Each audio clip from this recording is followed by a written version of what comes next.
អូខេអ្នកទាំងអស់គ្នាថ្ងៃនេះយើងមកបន្តមេរៀនយើងទៀតហើយដែលនិយាយអំពីប្រយោគអង់គ្លេសប្រើប្រាស់ប្រចាំថ្ងៃអូខេតោះយើងទៅមើលទាំងអស់គ្នាឈប់គិតលើសលប់ពេកឬមួយក៏កុំគិតច្រើនពេកអង់គ្លេសគេថា stop overthinking it stop overthinking it ឈប់គិតលើសលប់ពេកឬក៏កុំគិតច្រើនពេក Stop overthinking it ត្រូវមានចិត្តល្អគ្រប់ពេលឬមួយក៏ត្រូវធ្វើជាមនុស្សល្អគ្រប់ពេល Be kind always Be kind always kind មានថាចិត្តល្អឬមួយក៏ដែលចិត្តល្អ always ប្រែថាគ្រប់ពេលវេលា Be kind always ត្រូវមានចិត្តល្អគ្រប់ពេលខ្ញុំនឹងត្រឡប់មកវិញ I will be right back I will be right back ខ្ញុំនឹងត្រឡប់មកវិញ I will ប្រែថាខ្ញុំនឹង right right មកវិញ back back ប្រែថាត្រឡប់ឬមួយក៏បកក្រោយ I will be right back ខ្ញុំនឹងត្រឡប់មកវិញខ្ញុំចូលចិត្តទឹកតែឬមួយក៏ខ្ញុំចូលចិត្តផឹកទឹកតែ I like tea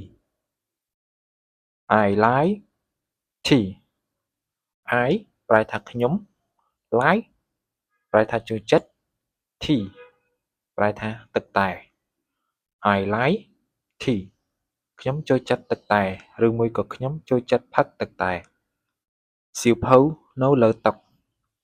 The book on the table The book on the table សៀវភៅនៅលើតុ The book ប្រែថាសៀវភៅ on ប្រែថានៅលើ The tableឬមួយក៏ table ប្រែថាតុ The book on the table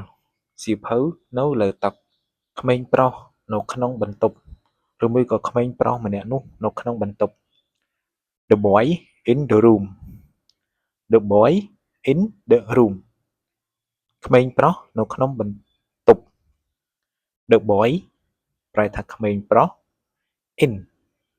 ប្រែថានៅក្នុង The room ឬមួយក៏ room ប្រែថាបន្ទប់ The boy in the room ក្មេងប្រុសនៅក្នុងបន្ទប់ក្មេងប្រុសនោះខ្ពស់ឬមួយក៏ក្មេងប្រុសម្នាក់នោះខ្ពស់ That boy is tall That boy is tall ក្មេងប្រុសនោះខ្ពស់ That ប្រែថានោះ boy ប្រែថាក្មេងប្រុស is ប្រែថាគឺ tall ប្រែថាខ្ពស់ That boy is tall ក្មេងប្រុសម្នាក់នោះខ្ពស់ឬមួយក៏ក្មេងប្រុសនោះខ្ពស់ក្មេងស្រីម្នាក់នោះគួរឲ្យស្រឡាញ់ That girl is lovely That girl is lovely ក្មេងស្រីម្នាក់នោះគួរឲ្យស្រឡាញ់ That ប្រែថានោះ girl ប្រែថាក្មេងស្រី is ប្រែថាគឺ lovely ដែលគួរឲ្យស្រឡាញ់ That girl is lovely ក្មេងស្រីម្នាក់នោះគួរឲ្យស្រឡាញ់អ្នកខុសឬមួយក៏អ្នកឯងជាអ្នកខុស You are wrong You are wrong